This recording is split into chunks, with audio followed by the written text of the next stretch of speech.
that title catch your eye? Can it? So artificial intelligence is all the rage right now. Absolutely. It's all over the place. It's going to change the world, save us, or replace us. Depends on which article, who's writing it. But the question comes, can AI save your marriage? And the funny thing is, I put into a number of the AI programs asking, how do I save my marriage? And you know what kind of information they came up with, guys? Generic stuff to do for her. It was all about, do this to make her feel special, da-da-da. Were there some points that were correct? Right. Yes. But the majority was what I would call societal lies and bullshit rules. Externally focused. Externally focused, all on her. Who actually has the most control when it comes to saving a marriage? Absolutely, 100% the man. Yeah. And when we work with men, the goal, I'm very blunt. My goal is never to help you save your marriage. It's to save yourself. And one of the byproducts of that, about half the time, is you save your marriage. And sometimes a man discovers he's in a relationship that isn't worth saving. And we never want the version 1. We want the version 2.0. But he realizes he's partnered with somebody he no longer wants to be with, whose goals and dreams no longer rely, and their values are no longer matched up. But Well, and look, we're also talking about being responsible for your own happiness. We're also talking about knowing who you are and what's important to you and what you value. We're also talking about being yourself fully without any sort of limitations, without holding yourself back, without telling yourself a story about what you need to do in order to please somebody else so that you'll be okay, so that you'll be happy, so that you'll have a problem-free life. We're talking about really genuinely, authentically being you, because that is what is most attractive. In fact, in most cases, that's what attracted her to you to begin with. think about it. When you met her, you were young, carefree. You didn't really give a crap. It was just somebody you're going on a date with. She was cute. You were attracted to her. But you were yourself. You were hanging with your buddies. You were having this great energy. You were doing you. And then you became smitten. Right. And it's... Well, you became very goal oriented. You became fixated on achieving the goal.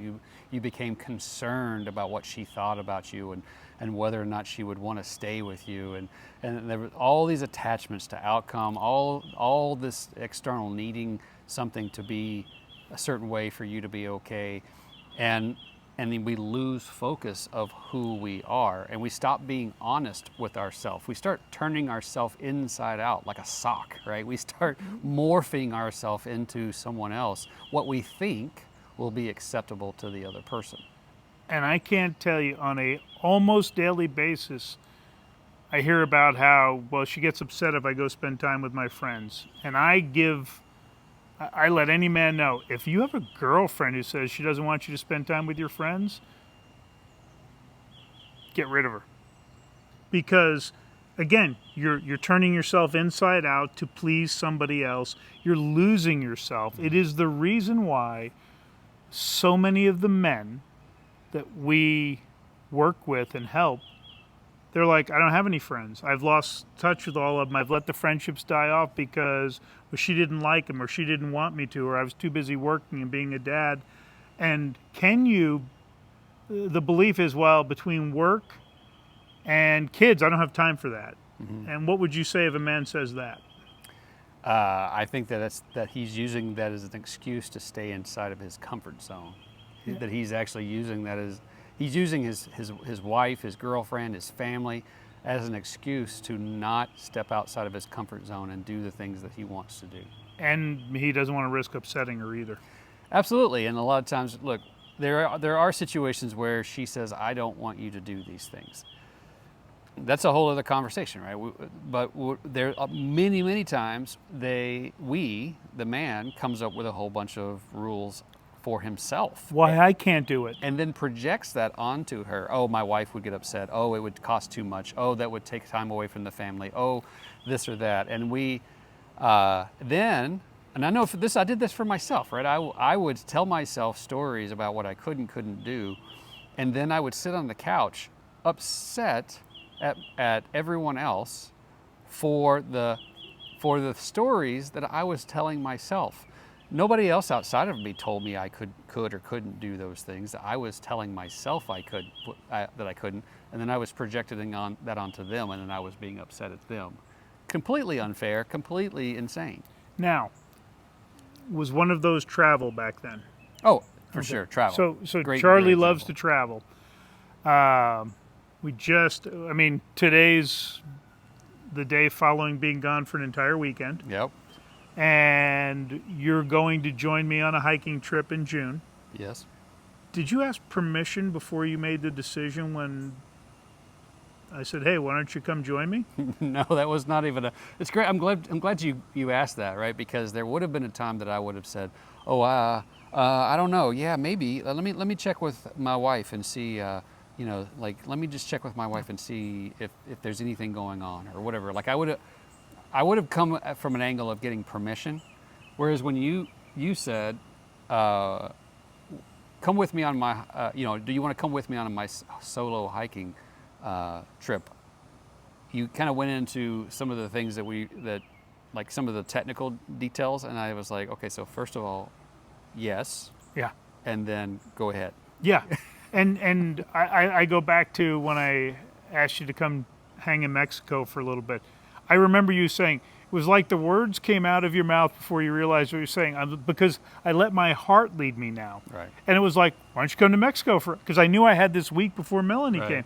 And you were like, I think you answered just as fast as the question came out. And it was best thing we could have, best choice we both made. Now, that doesn't mean that we're not in partnership. It doesn't mean that we're not in collaboration. It doesn't mean that we're disrespectful. It doesn't mean anything. What it means is, yes, this is something that I want to do, and I want to do it for me. And I understand that when I am happy, I give that version of me to my family. So it's not an unhealthy selfish. It's actually Very healthy, loving and generous selfish to myself and to my family.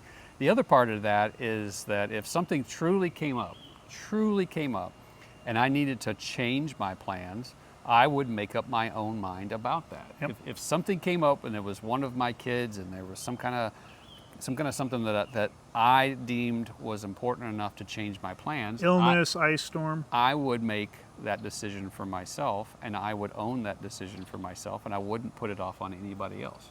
And yeah, it's what a lot of men don't realize is when you go away for these weekends or you do these hiking trips or these men's meetups or these retreats, it gives her a chance to miss you.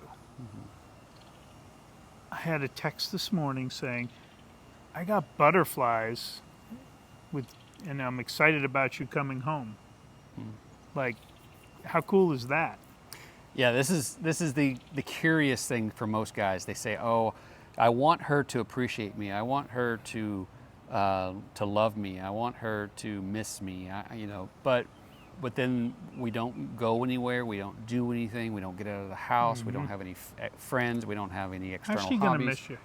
She doesn't have an opportunity to miss us. She doesn't have an opportunity to do any of those things. And then again, we kind of project that onto her that she doesn't care, that she doesn't really love us.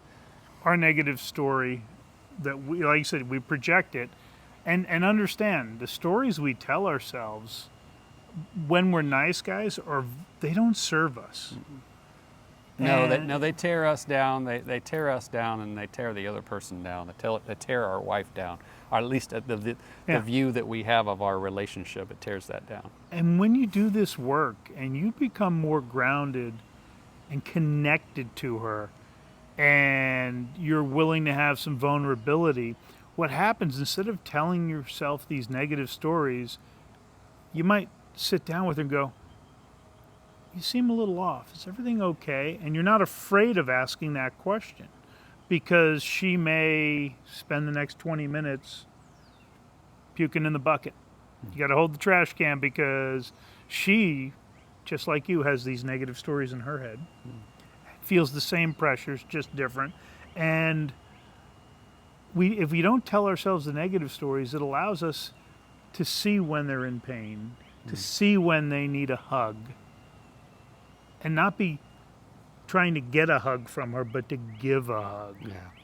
So the title of this video is "Can AI Save Your Marriage?" Right? And the message that we want you to walk away with here is to recognize that you have your own internal knowing. You have the opportunity to be honest with yourself about who you are, what you want, how you want to live, and to be able to allow yourself to be seen, to be known, to be loved.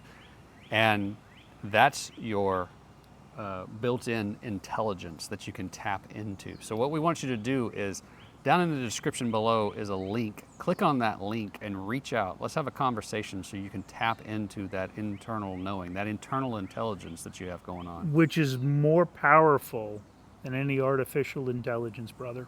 That's right. All right. Love you, brother. We'll talk to you soon. See you soon.